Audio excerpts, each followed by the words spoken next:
sur terrain, la réalité des choses. Sur terrain, c'est Fayoulou qui pensait et beaucoup de monde était avec lui. Vous comprenez? Mais dans le côté politique, la politique a préféré la négociation pour que Badoyo, dans une tente pendant 17 ans, bâti à la caca. La vérité, c'est ça. Alors, Bino Bokobenga que Fayoulou s'est autoproclamé et Azali candidat malheureux, c'est un vrai candidat Oyo Sei, Seni, na cour constitutionnelle balobi. Cour constitutionnelle ba sauver, baza banzambe. Sont des gens basant na couille à téléphone, allô, loba boy. Allez, loba. En bloc bazotala cour constitutionnelle, au va na lobi bon. Potosil sa makambo yo hein. Ba koti requête donc na ba raison ka te présenté à ba donc non. Na lobi nzambe azali kolo, les vrais résultats, je parle au nom de l'Esprit Saint. Je parle au nom de Dieu. Ce que mais avec vérité dans mon nom. Vérité ou pas le président Félix Tshisekedi a eu victoire il y a Martin Fayoulou.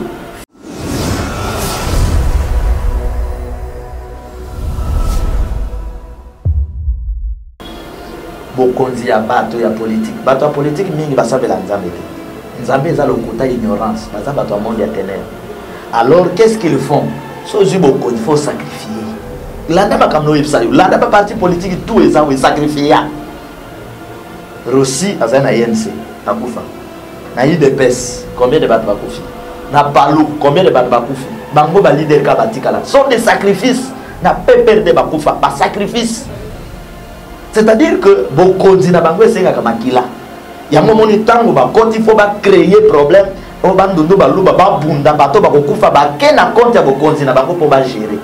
Je te dis la vérité comme l'homme spirituel. Banganga wana na moi oyo ba misusu ba okufa. Na moi obisoto sa. Misusu bazo kufa nkola obeta bango na moi oyo na zepsa. Maye mela bango. Nzambe basana na ete avenir wa pesa bisolesi. Nzambe kombo ne pe batanga ngo pa ba na lobaki yango. Est-ce que ndiko kamera a dit les mensonges? Ndiko kamera connaît Dieu. Ndiko kamera yebi nzambe, da yebi nzambe ya loi. Nzambe basakana na ye nzambe ya kala oya ba pharisien nde ya yebi. Et frère Dieu basakana na yete. Quel est Dieu? Boye bosangisi ba que nous serons fidèles. To kosala boto meli mbondo. 2 jours après Kabino, 3 jours après Kabino. C'est le mensonge. Nzambe a yebi ndiko kamera. Qu'est-ce qu'il fait pour le peuple congolais? Ata pour na bataille nse. Il fait quoi?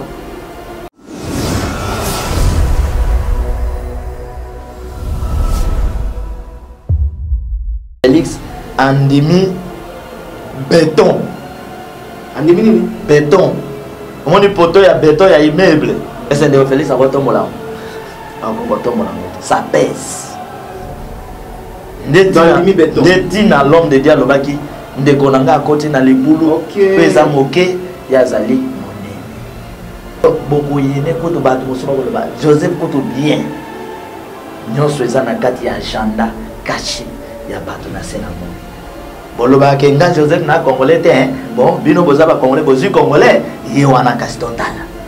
Tokotala. Au lieu que bosa la politique ya révélation avec les bons hommes spirituels, bandeko nanga mosusa yi de personnes va comprendre te, mona ba finaliser. Or, un homme prudent, c'est celui qui voit le mal de loin et se cache. Et les prophètes avertis. Voilà, Deko. Il y a un grand problème dans les Cambodge. Et nous avons besoin de délivrance. Yo oye ont empêché de délivrance. Au Bundana nous amène de gagner. Ba opposant ba kosa biso ke balingaka mboka ya koleka bato pouvoir. Yango nkolo bandoze la opposant ya suka kota na kati ya bouteille po nkolo akanga ko faire. Net bakanga ko faire ba fanta. Alzad Group, votre partenaire sûr pour visiter Dubaï. Alzad Group, très fort pour vos besoins d'investissement immobilier avec des profits très attractifs en matière d'immobilier, en matière de location. Vos conteneurs de Dubaï jusqu'à Kinshasa, Boma, Matadi, Lubumbashi, Mombasa, Dar es Salaam et partout dans le monde, contactez Alzad Group. Vos besoins d'achat sur commande, achat de toutes sortes de véhicules, vos visas touristiques dans moins de 48 heures. Pour mieux visiter Dubaï, contactez Alzad Group qui vous accueille à l'aéroport de Dubaï aussi bien. Alors veuillez nous contacter sur Dubaï Business Bay, juste en face de Burj Khalifa au numéro ci-dessous. Alzad Group, votre agent la plus sûre à Dubaï, votre voie la plus sûre pour visiter Dubaï, faire vos achats, vos vacances à Dubaï. Merci de nous contacter. Alzad Group, vous serez satisfait à 200%. Merci.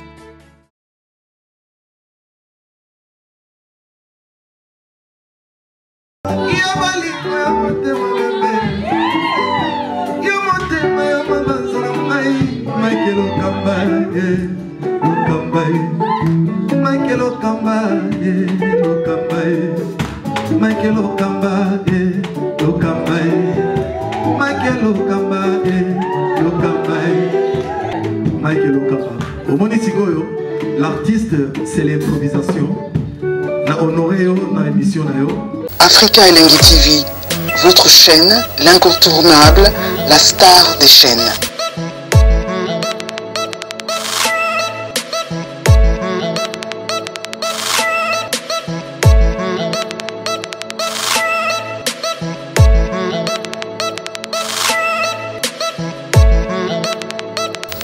Africa Elengi TV, la magie de l'info.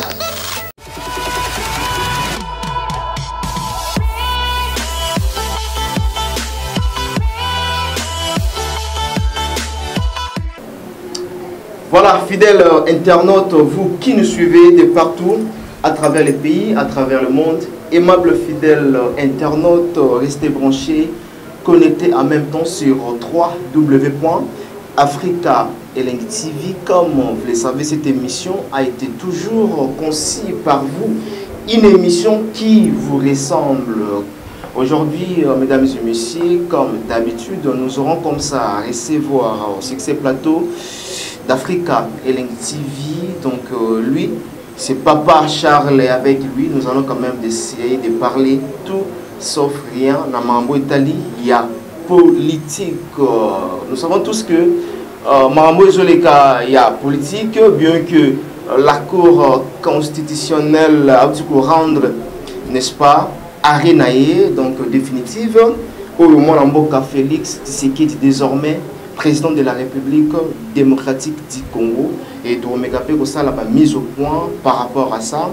Et les autres, nous sommes au courant que le président sortant au nom de Joseph Kabila à Outsibongo pour remercier d'abord Félix Tshisekedi, en même temps lobby après pour nous travailler et puis pour nous prodiguer par conseil. Nous sommes au succès plateau avec Papa Charles au les membres belé. Aujourd'hui aussi tribalisme côté Kotoyo Baluba Kotoyo Batabandundu. Est-ce que tozoé baté au fait ndenge tozo kende eza pona Martin Fayulu azamuta Bandundu eza pona Félix Tshisekedi azamutu ya azamuluba yango wana division oyo batu balinga kabola mboka oyo to éviter. Mais sans plus tarder, je m'aimerais dire d'abord un grand merci à tous ces partenaires qui nous soutiennent, en commençant par le véritable code Yamboka. Il s'appelle Willy Moucheni qui nous suit en ce moment depuis Dijon. Et je salue également comme ça à Yolande Maloula. Là, nous allons repartir rapidement du côté de la Suisse. Yolande, on est toujours ensemble avec toi. Mesdames et messieurs, comme je vous avais dit tantôt, au début de cette émission que j'ai réussi pour vous l'homme dédié, il s'agit bien Papa Charles Lourd, le Tout-Puissant. Ah oui, ça l'entraîne, c'est déjà. Voilà, Papa Charles, oui. Bonjour. Bonjour, Ndeko Mike. Voilà, bonne santé. Ndeko Mike, il y a biso santé, et quand tu as la gabozala kitoko, tant que tu as un Nzambe ya solo. Oui. Nzambe ya solo, azali kokoba kobate la biso, nakati ya bitumba, makashi biso tozana. Voilà, c'est bien dit. Papa Charles, Ouyambaki, proclamation, il y a Mboka Félix Tshisekedi comment? Monsieur Tutofandaki, on avait tendu, il y a Mboka, il y a Banda, la diaspora, tout ali, tout le monde Félix Tshisekedi, président de la République définitive. Ouyambaki, on comment? Ndeko Mike, souci à Papa Charles. Ezali ba Congolais ba kende liboso ba diriger Congo souci à Papa Charles. C'est-à-dire que ce qui ne Félix est congolais na moto ya Congo Papa Charles a bobo ya bonani. Mais Papa Charles a lingi congolais a accédé na bokonzi na voie normale. Wana sikoyo aux en face d'un homme de Dieu. Na voie normale pour éviter ba trouble. C'est-à-dire ndeko Mike na Bible ezalaki na bana mibale ba botamaki. Mwana moko babenge mwana elaka Isaac. C'est-à-dire mwana ye na mokili na voie normale. Mwana mosusu pe ye na mokili na ba problème. Il s'appelle Ismaël. Alors trouble ekotaki na kati ya mabota mibale wana ti lelo trouble wana esi la kati. C'est-à-dire je veux que nous les Congolais dans l'unité to se trahir te. To nyokola baninga te. So ba yeko proposer yo ndeko Mike. To bo ma journaliste wana mosusu po yo comme chef ba journaliste lo bate. Ne bolingo bomaye ndenge pe boko sala comprendre na ye po bo mangai po ye ba comme chef ya ba journaliste. Donc nazolinga ngana na moto na nzambe na fan na kati ya mboka Congo. To yebi spiritualité ya Congo. Donc ndeko Félix comme président de la République et vous allez associer à ba Congolais nyonso que Congolais comme président de la République. Mais Congolais fois comme mokonzi ya mboka na ba poste nyonso na voie normale. Parce que nous sommes les hommes de Dieu. Toko flatter binote. Toko zoate rouge, couleur nous rouge. Après la seconde rouge comme il plaît. Si vous pasteur oye ça va déjà rouge, après bandol baté, eza blété. Il y a eu des pasteurs ba otini la ba texto tango ça la campagne. Oh parmi ba candidat wana Nzambe aponi ata mokote. Ah bon? Il y a eu mes frères ba pasteurs, Baluba, ya Bandundu, Bangala tout consort. Alors Nzambe aponi ata mokote. Après tant que Seigne a sali bisala salanaï a proclamé Félix, j'ai vu quelques pasteurs nangambo wana balobi Nzambe aponi Félix. Tu vois que sont des pasteurs sans position. Bono boloba na kati ya batona Nzambe aponi motote. Comment le bolobi les soki Nzambe? C'est pourquoi on a kenaka pour dire Dieu n'est pas voleur, Dieu n'est pas menteur. Souci nangai mwana mboka akamba mboka ko na voie normale. Oyebi ndeko Mike soki mutu papa na yo atikeli yo société baye bazuyo na ba travailler ba bimiso libanda mboka ba bengani yo na société ya papa na yo bango bazui société wana bandeko wana bakozaka na problème bakobangaka kaka ebisika Mike akei toyebi position akete ekoya kosala ndenge. C'est-à-dire bref nous devons éviter ya kotimola mabulu lelo sinon mabulu wana lelo motatimola kiango ye mo baboko ya na kati na libulu wana. Mais koyamba ndeko Félix comme Congolais ça c'est mon souhait pe na liti nanga de tous les Congolais. Souhait na comme lelo j'ai dit est-ce qu'on l'a dit là on a je n'ai pas dit koyamba Félix comme président de la République. Plusieurs émissions je n'ai pas dit koyamba Félix comme président de la République. J'ai dit koyamba Félix comme Congolais. Il a été toujours Congolais. C'est ce que j'ai dit. Oui. C'est ça mon souci. Koyamba Félix comme Congolais, ça j'acclame, je protège tous les Congolais comme hommes de Dieu. Vous comprenez? Alors les Congolais doivent comme ça l'effort. Ya kolonga mbongo, ya kolonga basi, ya kolonga masanga pour nous protéger mboka oyo na peuple congolais. Sinon ennemi oyo akoyeba ke ba congolais baza faible na mbongo ako présenter yo mbongo. Ba congolais balinga musique ako présenter yo musique. Ba congolais balinga honneur akoyelo honneur menacer azui ya koleka honneur ya péché. Nous devons être très prudents si nous voulons sauver le Congo. Ndeko oyebi soki oza na vitesse na motuka ozoke mbangu mosala soki te babolongola yo mbango memi bano comme quelque part pina moto ke toboki obi ke freiner au makam moyo comme les sons na air sengela ki ezati. C'est-à-dire que il y a une délivrance que Dieu peut préparer pour nayo que dans 2 jours nazo délivrer. Alors ceux qui ont joué en prudence, comme on appelle, vont retarder, moi mi kolopo besoin de délivrance na vie. Donc koyamba ba congolais nyonso wana ezana kata na motema na. Nga na bundisa ba congolais te. Na bundisa ka pe ba na nzambe te. Mais nazo bundisa mabe. Nazo bundisa ba faiblesse. Nazo bundisa mulili. Nazo bundisa kindoki. Vous allez connaître la peuple congolais. Voilà. Voilà. Nazo bundisa makamnyo surtout wana. Na makamka o lobaki récemment awa tout est le mélange parce que bande ba poto na monde ba se focaliser mingi na makambo wana. O lobaki Félix aza munene bato tia na libundu ko et na santé na été. Papa Charles bate belé ba senga na tuna yo. Ulinga ko loba nini par là. Félix santé na eza munene libundu ba kotisi eza muki eza la santé na été. Ulinga ko loba nini. Elingi koloba ke soso amelaka mbuma na mezi ya mongongo na ye. Elingi koloba ke ndeko nanga Félix andimi makambo oyo na charge na ye na kilo. Comment ça? Ba ndeko bakanisaka bandeko babundaka po baluka bokonzi. Mais baye bagate ndenge akotambisa bokonzi. Je donne un exemple. Tous les opposants que nous connaissons, opposition Nyostoyebi Banda, papa na biso Tshisekedi, Kita, ces opposants criaient partout de gauche à droite na bande konanga ba combattants que c'est pouvoir de Kabila les pouvoir et occupation. Les gens crient jour et nuit que nous sommes dirigés par les Rwandais. C'est-à-dire Kabila Natangu, voilà, Kabila Mobomi assassin. Maintenant, tous les Congolais viennent derrière les opposants. Parce que pour les opposants, ils sont des vrais Congolais. C'est ça, non?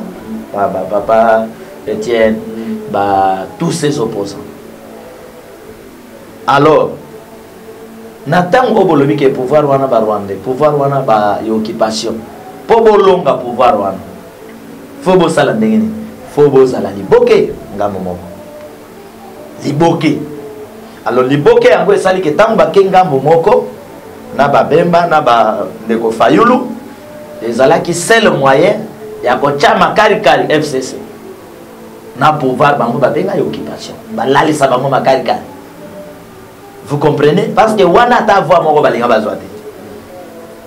Alors, comme politique est un monde, il y a intelligence, il y a ndenge na ndenge, bato baza malin, ngambo wana ba se préparer pamba beti coup, ba sauter. Ba utiliser politicien mosus, ba kekuna, ba lebi non de Félix. Au monde biso to bopeso lokon. Wana nga nazo kota sikona mosindo comme mutamolimo. Ah bon? Oh papa, naza mutamolimo ti. On nous apprend.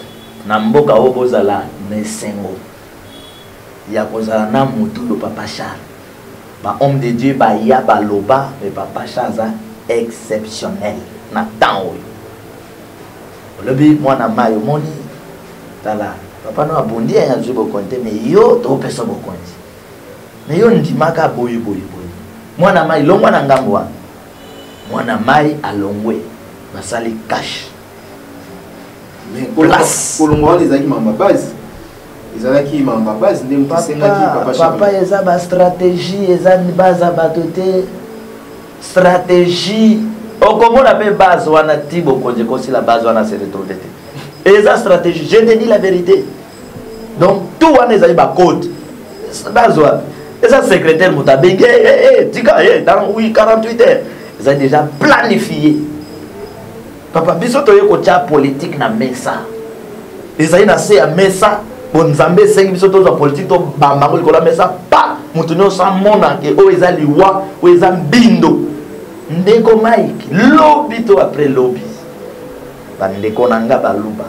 bandeko nanga ya IDPS na bandeko mosusu pe bakolinga nga lelo te lobi bakoloba ah cet homme de Dieu alinga Félix ya koleka biso. Vaut mieux prévenir que de guérir. Tant que petit saut wana pas et comme ba raison ote bato lamba kuna basali biso boy te wana za ba stratégie bien établie. Ti basali ba campagne na bango ti na suka j'ai suivi de Kokamel. Wana nanu seni a publié te. Alors bah déjà non Félix a assez abimi yende à président a déjà en avance ya boye boye boye. Or on a interdit na bateau bon meka kolobate seni motokolo. Il pas de accès à vos fonds. C'est la politique. Alors, au moni, makambo yo boza ko vivre eza makambo yo Mosé a vivaki. Mosé a zu ebele ya bato ate sima na ye. Asangisi bato ba mboka nyonso wana ya ngambo wana ate sima na ye ka liboso congolais. Bino bo sepela. Mosé aye congolais, congolais, Mosé congolais. Nzoka sima na ye nguya mosusu nde memi biso na passion. Alors, bokomi na village ya suka po makambo ekata bozwa relève ya kobikisa bato. Pa babeti shit. Bazui lisusu Félix congolais. Ndende ko Félix andimi béton. Andimi nini? Béton. On dit poteau ya béton ya immeuble. Et c'est de Félix à votre moulin. Ça pèse. Netina l'homme de Dieu Lobaki. Ndekonanga à côté na libulu. Pesa moke yazali monene. Voilà, Papa Charles. C'est-à-dire qu'il n'y aura pas une bonne marche. Préparation ezali que Ndeko Félix a kokate ko bomsamboka po ba ine ya koleka ndenge ko ina Joseph Kabila. Ah bon? Nazo yepsani. Donc beaucoup yene koto bato mosoba koloba Joseph koto bien. Nyonso eza na kati ya agenda caché ya bato na senamo. Boloba kenga Joseph na congolais te hein. Bon bino boza ba congolais bozi congolais ye wana kasi totala. Tokotala. Au lieu que bosa la politique ya révélation avec les bons hommes spirituels bandeko nanga mosusu ya IDPS va comprendre te mona ba finga biso. Or, un homme prudent, c'est celui qui voit le mal de loin et se cache. Et les prophètes avertis. Voilà, Deko. Il y a un grand problème dans les Camboyo.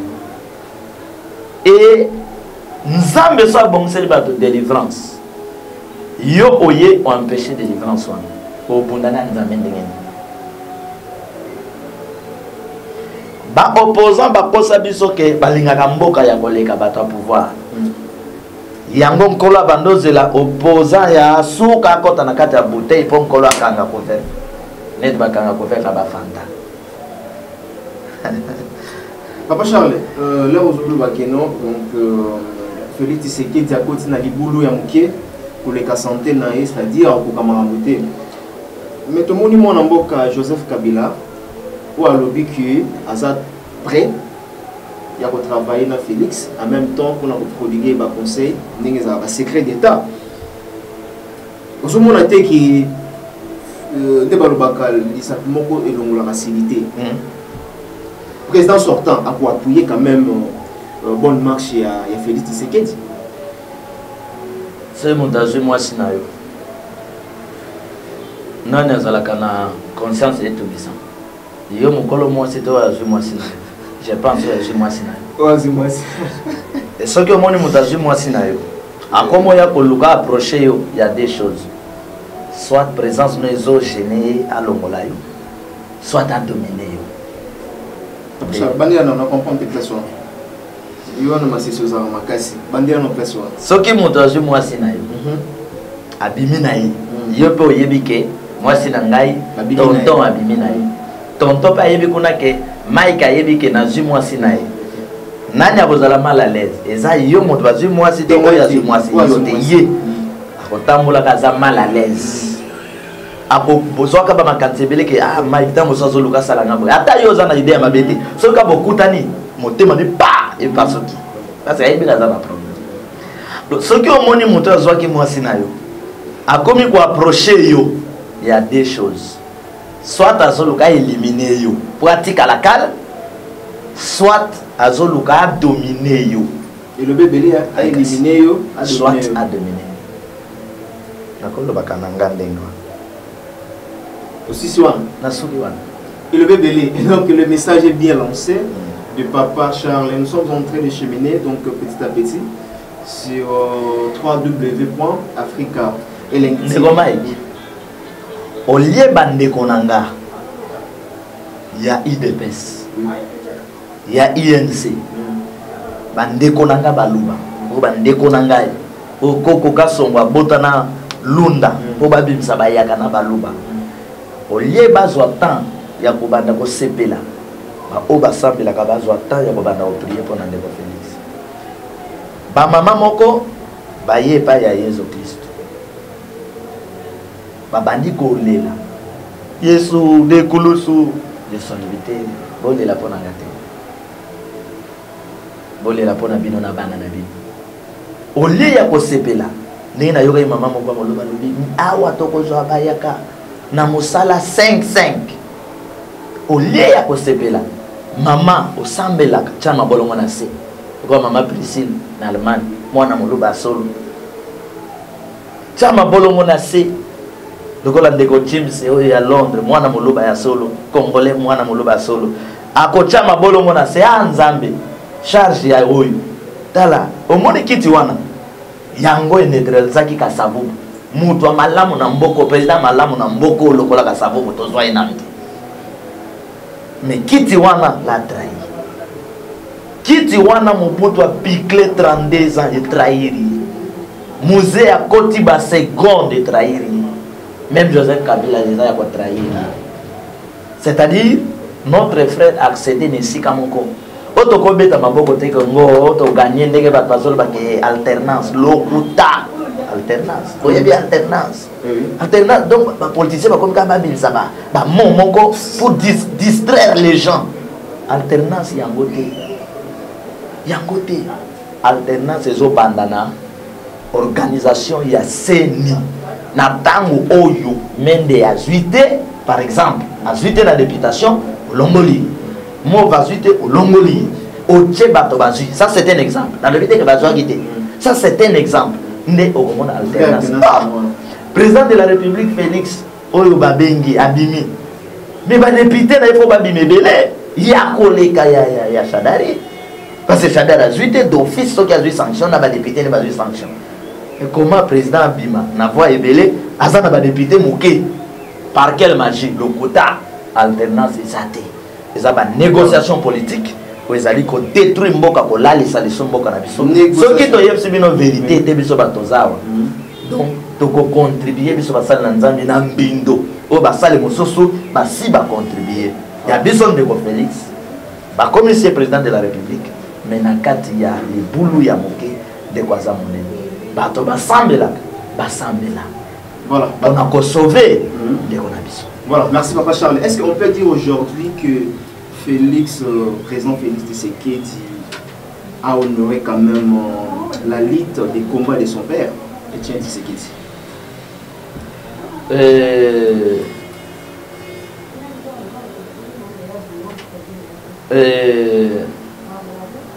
C'est difficile.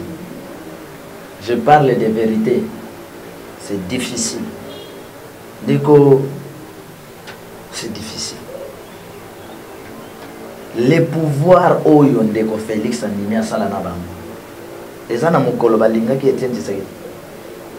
Celui qui n'aime pas Dieu, n'aime pas les enfants de Dieu. Parce que yo gokuta ndokia olinga nzambe ta linga mosali. Yo okuta nganga kisi papa moto yo alingi yote. Aye abetio masasi d'office abomi mwana yo abomi mwasi na yo pour passer yo to zwaka exemple Rossi Chimanga tangu Rossi akufi d'office babomi bana. Vous comprenez, c'est-à-dire quoi? Ce qui ne combat yo vandi bo mwana no babeti masasi passion ko yo ke comme mon akufa qui a aimé Etienne Tshisekedi na pouvoir oyo pour balinga Félix c'est un mascarade c'est ça la vérité. Qui l'a aimé? Dit à Koufi wana Koufi na Mika Katano, il y a pas pouvoir à plat. Qui l'a aimé?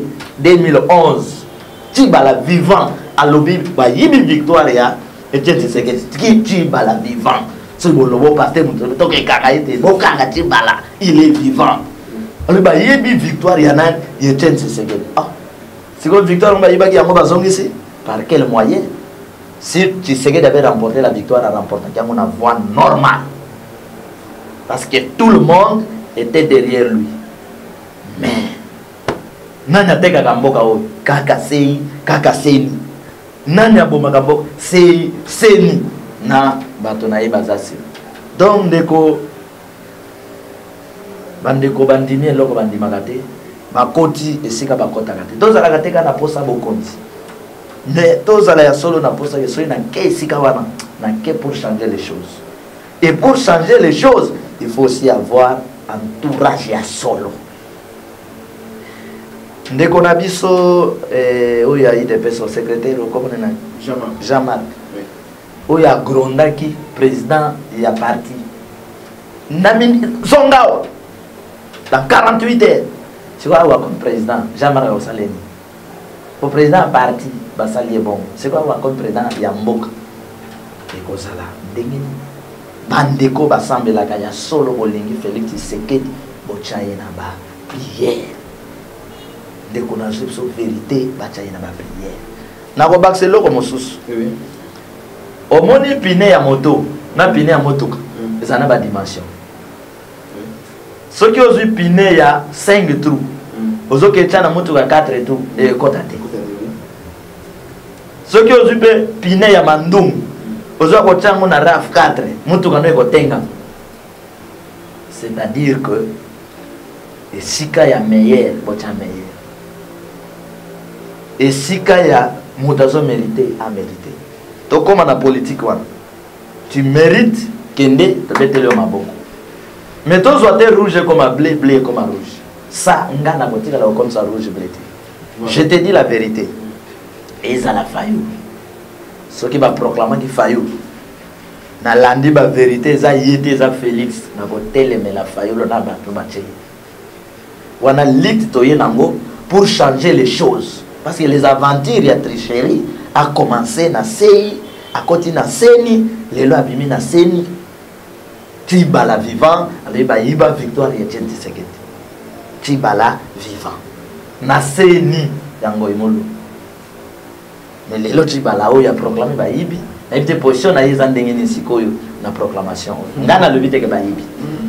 Voilà, merci beaucoup Papa Charles. Nous sommes en train de cheminer vers la fin de cet entretien. Papa Charles, le moment où tu es membre du tribalisme, apparemment il y a comme des camps, côté Batabandundu, côté Baluba, Batbalobi, c'est parce que Martin Fayou Baza à Sima ou bien Félix Tshisekedi dans la Sima. Aujourd'hui, on a comment tribalisme où il y a vraiment ma casse, division. Écoute, na kati ya République démocratique du Congo. Ndeko. Ou soit batunde bazana na sima. Ndeko, c'est le pouvoir en place. Le pouvoir de FCC de Bazasima Makambwa. Les Luba et les gens de Bandundu na Kikwit mangent ensemble. Sauf que na Kikwit au Kouta Bato Baluba plein. Ba comment koloba ki Congo il mange. Ok na ba Congo Kouta Bango. Je te dis que bandeko balananga bien avec conscience. Soki bato ya baluba balobi ke bato bandundu bazo bundisa bango. To bato bandundu balobi ke baluba ba bundisa bango. Oeza et comme ba bosani ba cible bazana distraction ke bato bandundu na baluba. Ndeko mai to vandi boyo moluba nga motabandu to banda ko bundela Félix na Martin Fayou. Félix abandi ko liambonga politique lelo. To Martin Fayou bandi ko liambonga politique lelo. Et quand on a un bon bisou bato banda makofi bato babeta makofi ya wera na jibe nani wera sombela ndako pa ke do bundela ye nani jibe sombela ndako pa ke do bundela na bato wera personne distraction c'est-à-dire que bandoki ya politique ya bandu na bandoki ya politique ya basai baza mutu moko na pututa bakabola kambongo bakabola kango ensemble na opesa un exemple Mozito était premier ministre président naye Joseph Kabila Mozito Moutabandoun, Joseph Kabila Moutabatan. Moswahili. Et nazwa na époque wana ba ministre oyo bazalaki wana. Dans époque wana la mère Mende kaka. La mère Mende. Mutu akasai. Te turo fo ba changer. Tout fo ba. Bas non, mbuta kolite. Si via koli ata imo ba sen. Nzoto nde koli mayele polite. Ya koli. C'est mayele koli. Je te dis ya koli. Na ko expliquer bien un jour mayele linga kolobani. Donc bino bokanti mayele za ko so ba critère bando tanga na miso bato. To bando kangela bato. Wana mayele te. De ko Mike mayele te. Na ko yefso mayele. De ko Mike. Omoni micro yo nde ba filmer biso. Tala mayele yango. Oh ya biso za mayele te. Un gouvernement qui n'arrive pas à transformer mboka. Yo benga mayele. De ko Mike. Te wana za lecture. Nde ba komi Bible Jean a dit. A dit wana lecture en français. Ah, de comment. Alors, de Komozito premier ministre, de Komende ministre, Mouto Kasai, Mozito Mouto Bandou, ba ministre Mousso Bagatangue, ba ministre Mousso Équateur, et Belé. Mais tous ces gens représentaient tous les Congos. Alors pourquoi Moutaban Dundu a l'obate que bon, na bongi si bandundu, to salibo y bandundu et bongi, courant et koti, mon ministre Équateur balobit au bongi si. Mais bazo bambongo batiana ba poche. Batiana ba poche, crois-moi. Ata bandeko bazo bundana aveuglement que Lelo Félix a comme président de la République, Bissombo que bongi. Je sais quand il était président de la République, tous les gens de l'Est qu'on a ba bongi, bitumbe za côté ni, ka côté na ye. Tumbe koti na Kasai. Kasai, non loin. Bakasai, Bakoufi, dans le solo, il y a mon ansam. Ma solo, tu m'as dit que ma chef coutumier, Basoyo Kanate. Ma chef coutumier, Basoyo Kanate. C'est quoi, il y a pas de Congo, ma chef coutumier, ni Bayo Kanate. Non, il y a c'est l'eau comme Bokonzi, à bateau, il y a politique. Bateau politique, mingi, Basabe la Nzambete. Nzambé, ça le côté ignorance. Basabe, bateau monde, il y a ténèbres. Alors, qu'est-ce qu'ils font? Il faut sacrifier. Là, n'a pas parti politique, tout est ça, oui, sacrifier. Rossi a un ANC, à Koufa. Na IDPS, combien de bateaux Bakoufi? Na Palou, combien de bateaux Bakoufi? Bango ba leader Kabatikala. Sont des sacrifices. Na pépère de Bakoufa, pas sacrifice. C'est-à-dire que Bokonzi na Bango c'est comme Makila. Il y a un moment où il faut créer problème. On va nous baluba ba bunda bateau Bakoufa ba kena compte ya Bokonzi na Bango pour gérer. Je te dis la vérité comme l'homme spirituel. Je te dis la vérité. Donc, Batnos va couper na bako, Batabandou, Bato bakeno kufa na Kasai et Batabandou ba rando bontsabano. Ba créer conflit entre Bakasai bango na bango, Bakoufi. Est-ce que ça y Batabandou na beni kuna bato bazo kufa na est de Goma partout aux témoins na mboka oy banda 2001 dito ya après Mosé combien de morts Nikolo izana ma indombe kotoy na Yumbi. Est-ce que ça va luba bato ba yeli sous na Yumbi po ba ya ko boma. C'est la politique qui sacrifie bateau pour bavanda ils ont bosenga ya banganga mais banganga wana na moi oyo ba bisusu ba okufa na moi obisoto zali bisusu bazokufa nkola obeta bango na moi oyo na zepsa maye mela bango ba ki sezana c'est ça ba sacrifice donc bato bandundo ba luba batika distraction et ba politiciens sont des sacrifices oya okembeka c'est ça ba sacrifice ils ont un sacrifice mais la limite aussi ça na question oyo. Surtout que dans les relations avec la diaspora, surtout Papa Charles, les phénomènes combattants, qui est phénomène combattant, les musiciens qui ont les hommes politiques qui ont est-ce que les lots qui combattants, ils ont existé toujours? De Mike, tout ça là, on a eu une mission. Bandeko balandaka makambo Papa Charles alobaka même bakota na YouTube balanda des émissions et belé makambo lobaki yango esali malelo to sala na yo émission na zo episoke politique a préparé bato surtout basi na quelques mibali bakende bakota na zone ya ba combattant babimana ba combattant mwasi na mibali par voie ya rapport sexuel afin que ba diminuer gaz ya ba combattant.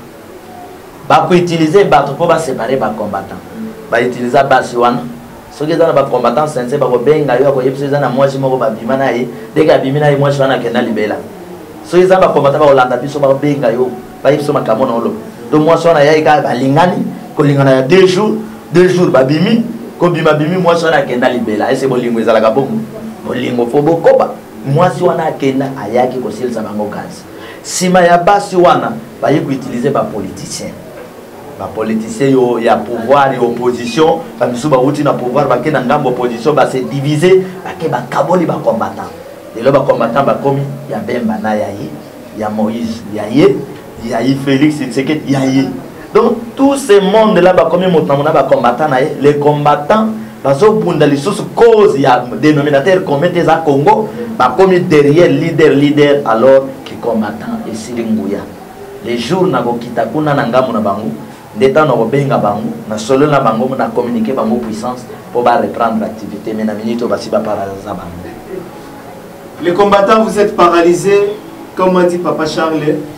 Vous avez des sous pour la lutte au Bozala et la montée pour la dénominateur commun, je crois bien. Voilà. Comme vous avez leader. Vous avez la leader, c'est-à-dire pour la Félix, président, pour la Moïse Tatou, pour la Jean-Pierre Bemba, ni Papa Charles. Est-ce que c'est-il vrai? Réaction à Bino Moko kakaba a Benani azaye moko azotala na musika. Vous comprenez? Moko mais mingi pas partage. Voilà, je pense que les numéros sont là, sont affichés au bas de vos écrans. Benga Bisso, Papa Charles le numéro oui, na popé ça bon. A popé ça kalamingité awa. Mais Papa Charles, aussi ça na question à souka avant na tika vraiment. Apparemment tout comme on a des présidents Monsieur Félix Tshisekedi et Monsieur Martin Fayulu s'autoproclamé comme président élu. Et ça illégalement, bon, c'est évité.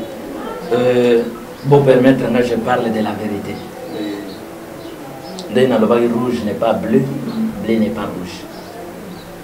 Les pouvoirs en place, n'a pas paya. Les gauches de Bazobunsa Congo, il y a une faiblesse à Congolais. Yango basala ka n'importe quoi, ils ba imposer ka n'importe quoi pour ba yibike ba Congolais ba osala le wote. So ba Congolais bazala ina puissance ya banzoi. Ya ba lion, ya ba aigle tozana ngombe le makambo na bango ici na kala. Je te dis la vérité. Nzambe a boaki Saoul. Mais Saoul azana bokonzi. Ba obenga yepe roi Saoul. Réunion ba konzi pa kenda mais Nzambe a boaka ya sia tona David. De kunangai en 2011, Oyo Tchibala Lobaki ba yibi victoire Etienne Tshisekedi. Na l'élection, je crois, comme Tchibala Zalaï proche, je crois Etienne Tshisekedi est important. Parce que les coloniaux sont ici à remporter. Ba yibi victoire. Si Malakoyi ba yibi victoire. Pour Nabino, ce qui saignent depuis Bozo Banaye, cour constitutionnelle, il faut pas que la battement fout à naïe et Ambila. Après, Bino Bolobi, il y a le bin des vérités. C'est le mensonge. C'est le mensonge. Est-ce que Bandi Lelo na yebsayo? Kimbangwa telemi pour défendre son pays. Bakangi ye ba memi na katanga. Bazolo bani azo inciter ba na violence.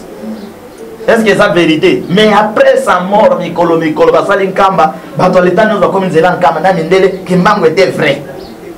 L'obi ba vérité, il y a comme Imake, Baïba qui va voir un moutouan. C'est-à-dire, la réalité des choses, tu es journaliste, vous étiez sur terrain. La réalité des choses, sur terrain, c'est Fayoulou qui pensait et beaucoup de monde était avec lui. Vous comprenez? Mais dans le côté politique, la politique a préféré la négociation pour que Badoyo, pendant 17 ans, Batika la kaka. La vérité, c'est ça. Alors, Bino Bokobenga, Fayoulou s'est autoproclamé.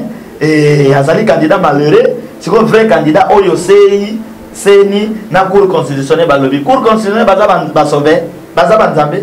Sont des gens baza na bakou ya téléphone, allo, loba boy. Allez, loba.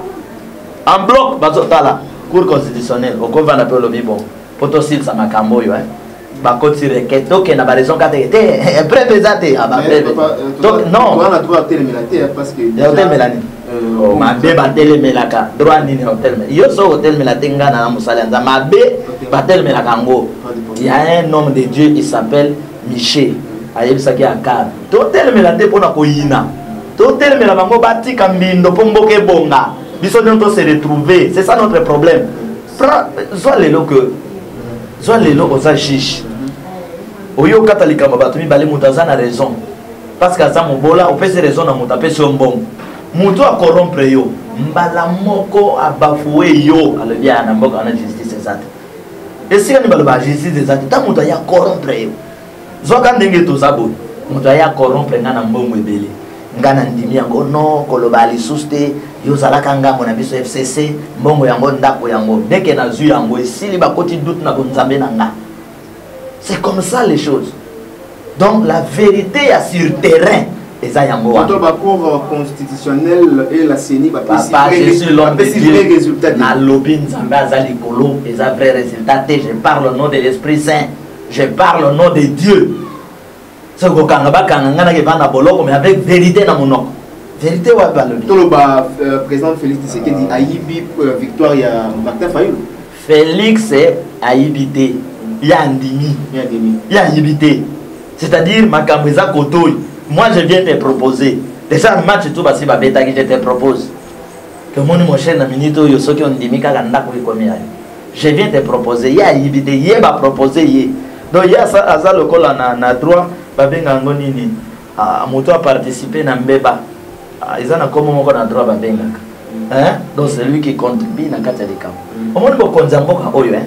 Mokonzo yo penza basengi nano bozwa ete bato bazwi chance bakasavu soki eza na mboko na mokonzi kasavu net Pascal oloba awa ke nzambe ayibi lokuta te ayibaka pe nzambe ayibaka te mais leur victoire na bango ba publier tozomona mwana mboka Vital Kamerhe azoloba gérer merci Dieu omoni nzambe basala na ete avenir wapesa biso raison nzambe komone pe batanga ngo pamba pamba te na lobaki yango est-ce que ndeko Kamerhe a dit les mensonges ndeko Kamerhe connaît Dieu ndeko Kamerhe ayebi nzambe tayebi nzambe ya loi nzambe basakana na ye nzambe ya kala oyo ba pharisien nde ayebi et vrai Dieu bosakana na ye te quel est Dieu boye bosangisi bato que nous serons fidèles tokosala botomeli mbondo 2 jours après kabino 3 jours après kabino c'est le mensonge. Nzambe ayebi ndeko Kamerhe, qu'est-ce qu'il fait pour le peuple congolais? Ata pour la bataille, il fait quoi? Papa, la vérité, ba yebi nzambe te, ba yebi nante, ba komi pe nante. Vous comprenez? Ba yebi nante.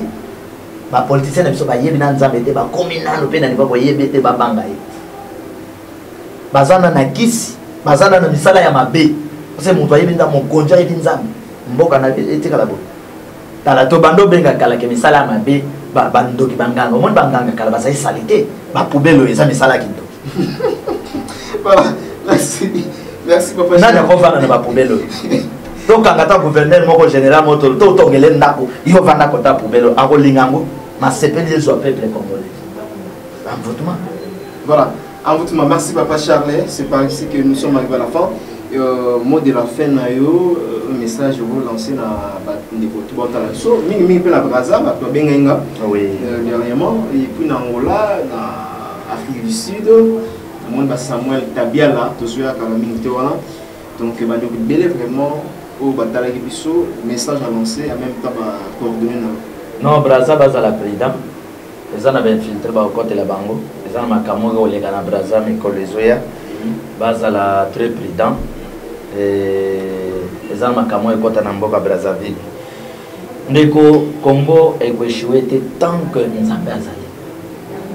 Je te dis, celui qui empêche la volonté de Dieu de délivrance ya Nzambe na mboka o 2019 oyo et vous à la fin de l'histoire ils sont colatini ils sont aussi signés.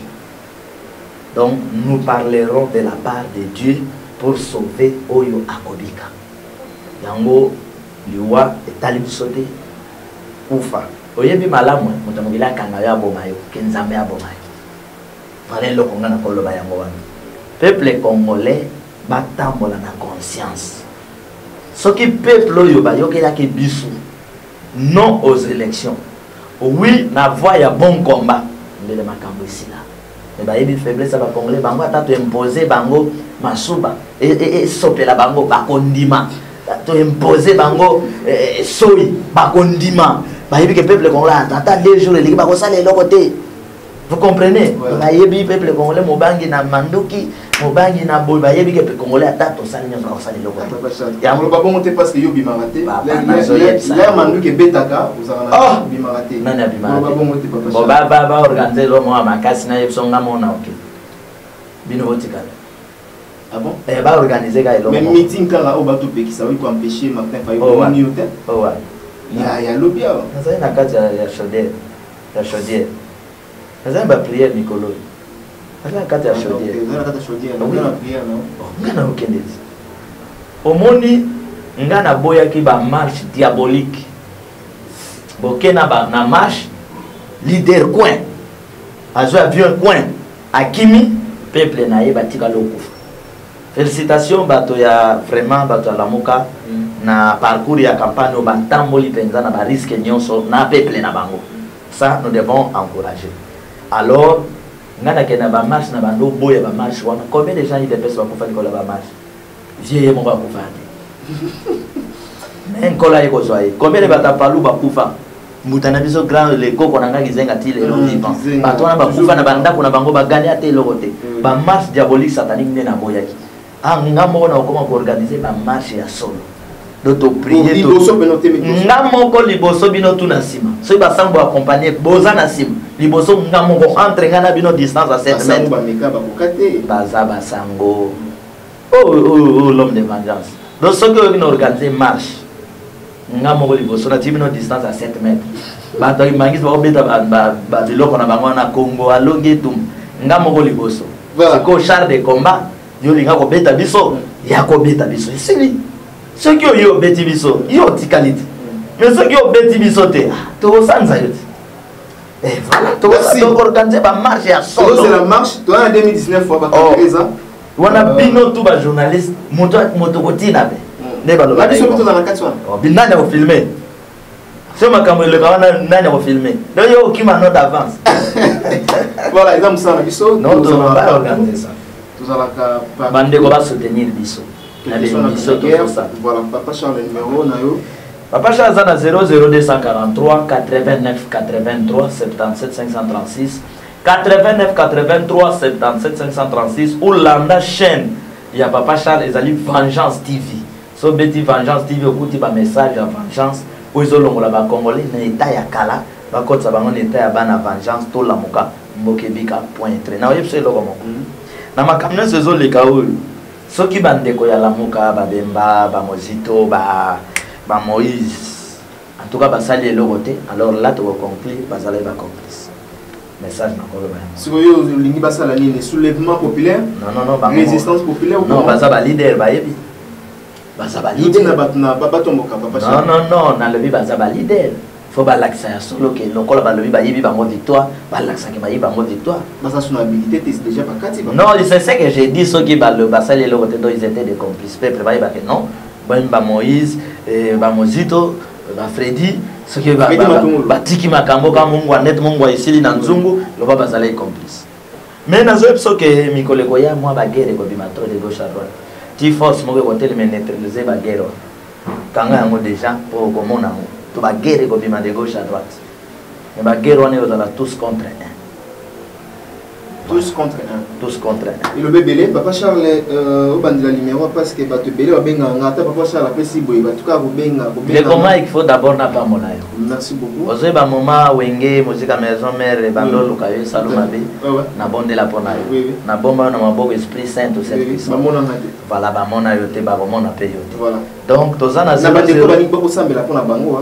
na numéro na zo pesa wana pour j'ai pris pour les gens vous en avez besoin de prier benga na bonde la pona yo mais nazo insister na bato yo ngana fingi te ya fingi donc 7 jours après faut de maladie non te de komai biso tozana vengeance non de komai na fami ka boye te imaginez vous to bundela mboka ndeko moko na Afrique du Sud papa na fingi te nini te abandika faux prophète faux boy sikondo ndeko wana faut compter 1 2 3 4 5 7 jours rebeti musala nezi complication il faut aller à Kin il faut aller zonga Kina ba mona ba passe biso to mona ye na Afrique disa lia mikungu il faut zonga Kinshasa nazana 00243 89 83 77 536 obengi na bondeli pona yozana mutuna na tuni ofingi na attaquer yo voilà eloko na kolo ba yango mesdames et messieurs Je pense que le papa Charles Azolo Bawa, mais ça aussi, oui.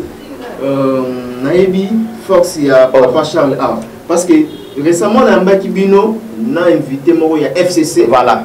Na FC Chadar Obimate. Oba Chadar Obimate, en même temps, on doit que non. Santé n'a pas disparaître dans la scène politique, santé aussi là. Aujourd'hui, après, on a place Moro. Voilà.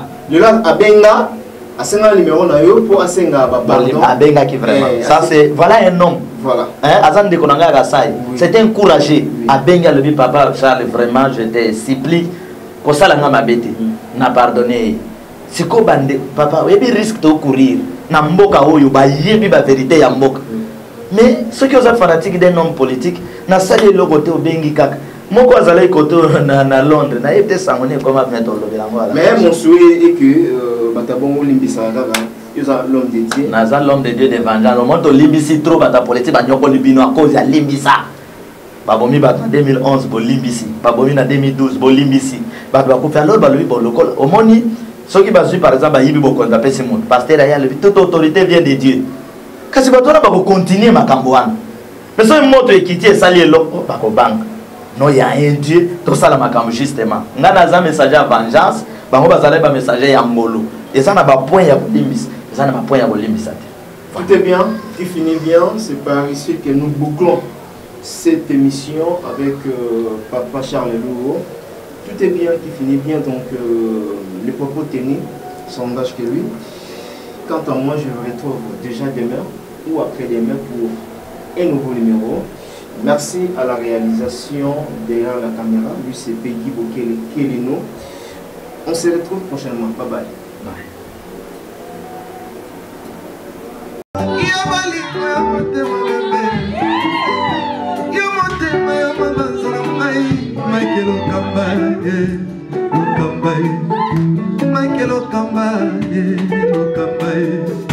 Michael Okamba, Michael Okamba, Michael Okamba, Michael Okamba. Au Monisigoyo, l'artiste, c'est l'improvisation. Na honoré dans l'émission. Africa Elengi TV, votre chaîne, l'incontournable, la star des chaînes.